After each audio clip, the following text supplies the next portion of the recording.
Good morning, everyone. Welcome to From the Word Bible Teaching. Give me a second while I finish writing here.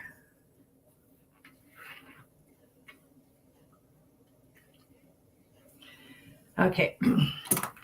Glad to have you here. Again, we hope you had a good Christmas and coming up on the beginning of a new year. I want to remind you to be writing down your declarations for 2023. And then don't just set them aside once January 1st gets here. Continue to declare them until they come to pass. Okay? Okay. So today we want to talk about this thing that my brother wrote. And he did this a couple of weeks ago, and I've just kind of set it off to the side because I wasn't prompted in my spirit to address it, but today's the day. And what he wrote was, better to light one candle than to curse the darkness. And I've just been asking the Lord, what do you mean by that? Because I know this was a word from God. I don't know if it's in the Bible anywhere, if he read this, if it was something that God spoke to him. But today it just started coming to light. So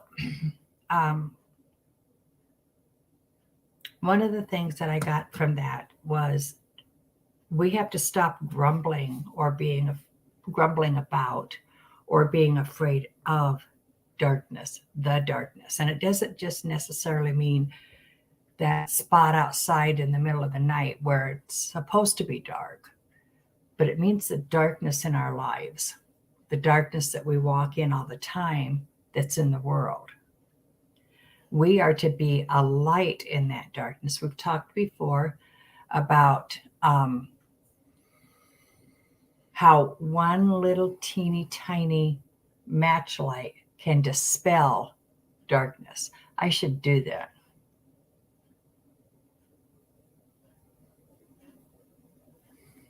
Would you go over there and get a box of matches out of that drawer? And then I'm also going to have you get back up and turn the lights out. So one little teeny tiny spark of light will dispel darkness. Not only just in that spot, not yet.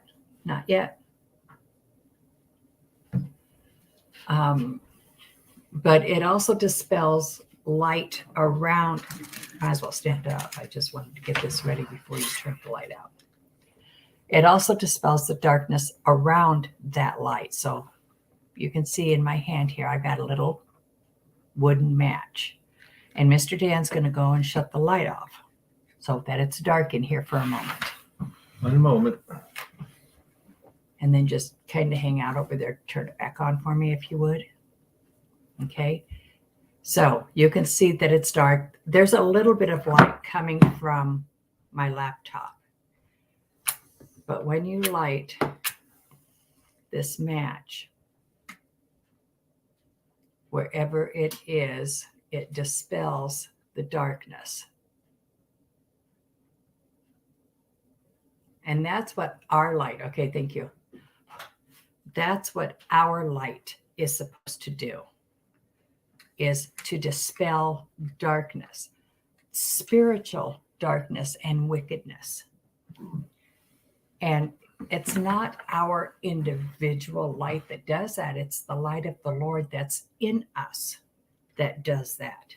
So let's read a couple of scriptures here about lamps and lights. Okay.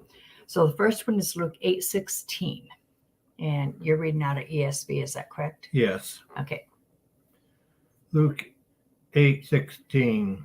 No one, after lighting a lamp, covers it with a jar or puts it under a bed, but puts it on a stand so that those who enter may see the light. Okay. And the NLT says, no one lights a lamp and then covers it with a bowl or hides it under a bed.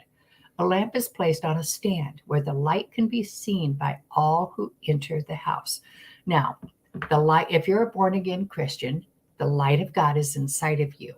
And nobody sees that light unless you allow it to be seen. So when you take that light, I was going to take my coffee cup, but there's coffee in it. When you take that light and you put something over it, as long as the light is on, it's still dispelling darkness under that covering. It might be under the covering of being someone's friend, and you don't want to, hurt their feelings or correct them because they might get mad or something like that. So you let your light, that is the light of God, be hidden. God says, don't do that. A lamp is to be placed on a stand where the light can be seen to all who enter the house. To all who come into your life, the light of Christ should be visible. Does that make sense? Yes. Do you have anything else with that? Is God Not saying with- anything? Not with this one. Okay, Just- let's go to Matthew 5:14.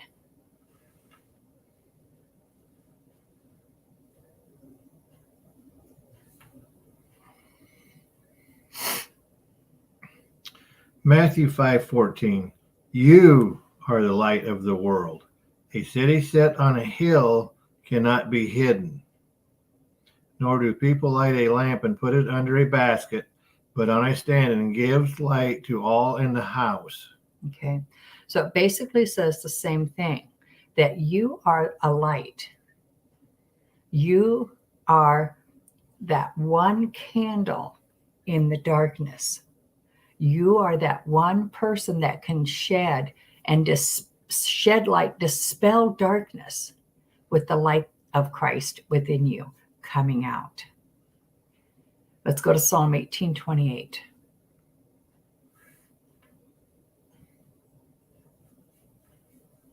and 28.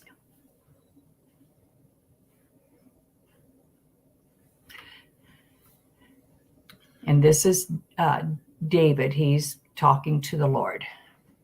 Psalms 18:28. For it is you who lights my lamp. The Lord my God lightens my darkness. Okay. So it is the light of the Lord within us that light up the darkness, not just for others, but even for yourself. When you're in that place of darkness, when you're in that place of trouble and turmoil, let the light of Christ shine brightly. When you're trying to do a project, do you not do a better job when there's light so you can see what you're doing? Yes. Wouldn't it be the same in the spiritual realm when you're trying to do the Lord's work, when you're trying to be the Christian man or woman that He created you to be? Isn't that done easier when you have the light to see where you're going and what you're doing? And that light comes from the Word of God.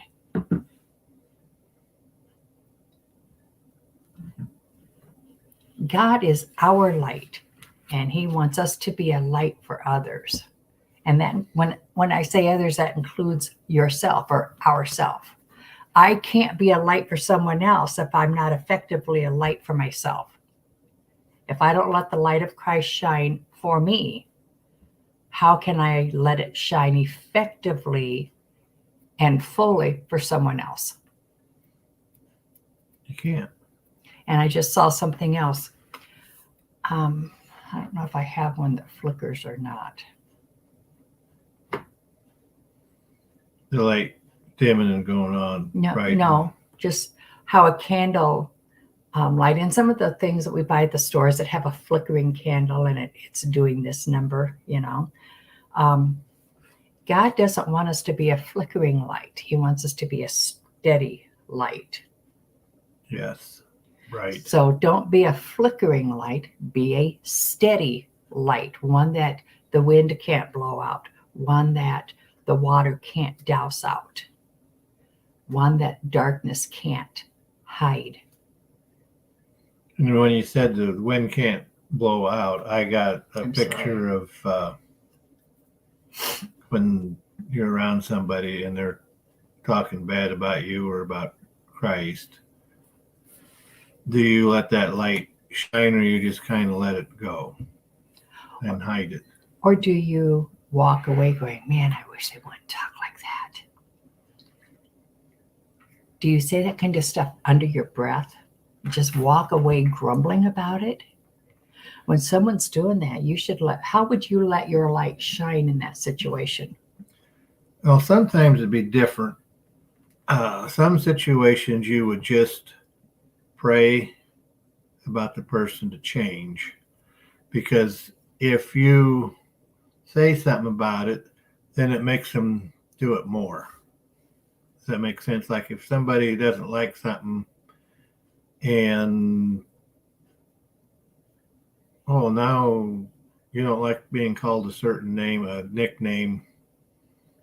And so some people will call you that name just to agitate you. Well, some people will do that to Christians to agitate them. Well, don't get agitated. Have the peace of God in you and just pray for them that they change and continue to let your light shine. Don't let that put your light out. Right. Let that light shine into their darkness. And it doesn't necessarily mean that you have to get in their face. Just don't change what you're doing. If someone is doing that, if someone is, I'm going to say, walking on the dark side, you can't just walk away from it. You have to ask the Lord, how do I let the light of Christ shine in this situation around these people? Because a lot of times your first inclination is to just shut down because you don't want to stir the waters. You don't want to cause a problem. And so the devil will use those thoughts to keep you from allowing the light of Christ to shine, to keep your light hidden under a bushel. So when you're in a situation like Dan was talking about, ask God, how do I allow the light of Christ to shine without causing a disruption? Because this is not the time or the place for a disruption. Well, that's what I say. Just continue to be who you are in Christ and let your light shine into their darkness. Right. But the thing is that sometimes we have to ask God, how do I do that? Right. Because, the difference between you and I, you're the quieter, I'm going to say more easygoing, laid back, don't ruffle the feathers type of a person. And I am an in your face, I am a put the skids to it right now kind of person. So when something is going on, say in our workplace, that is full of darkness, it may not be the right time or place to run in there like I would and say, hey, knock it off. I mean, you might get fired from your job.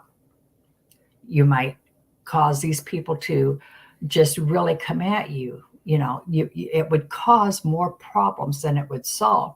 So it's, Lord, how do I stop this? And then he will show you how to act, how to react, what to say, what to not say, what to do and what to not do, to diffuse that and to bring light into that situation. Because you can't always be a bulldozer. And you can't always be, I'm going to say like a little bunny rabbit. And both are very powerful. Both of those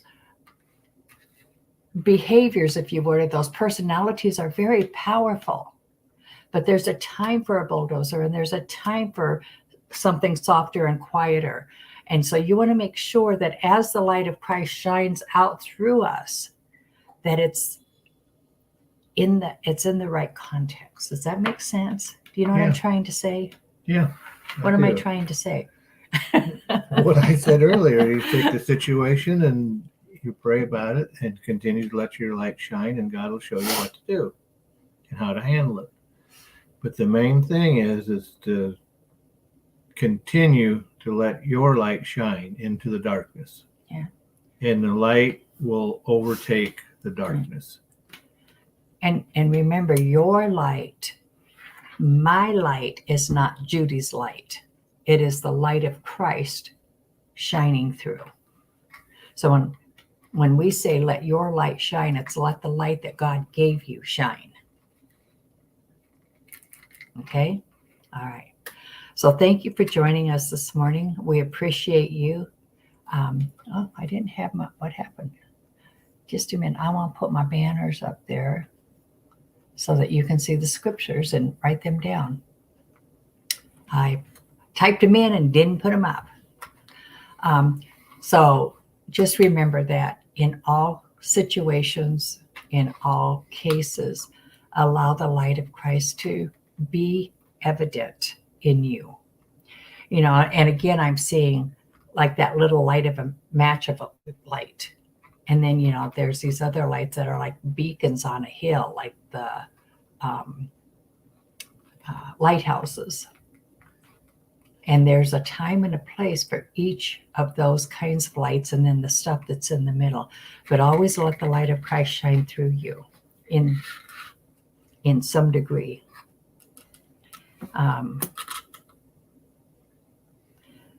So, anything else? Nope. All right. And sometimes your light will be, you know, someone will shine a light so that you can see clearly. And I'm just going to go right back to what my brother said. Better to light one candle than to curse the darkness. Okay?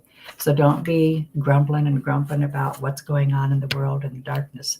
Start letting the light of Christ shine. So thank you for joining us. Have a great and wonderful day ahead of you. We will be back here tomorrow morning at 7 a.m. And remember, the word says, by the stripes of Jesus, you were healed, that you have been redeemed from the curse of the law, that you have the authority of Jesus. Use it. That he has left his peace with you. Receive it. And let the joy of the Lord, and that is seeing the end result, be your strength today. Okay? All right. So God bless. Have a great and wonderful day.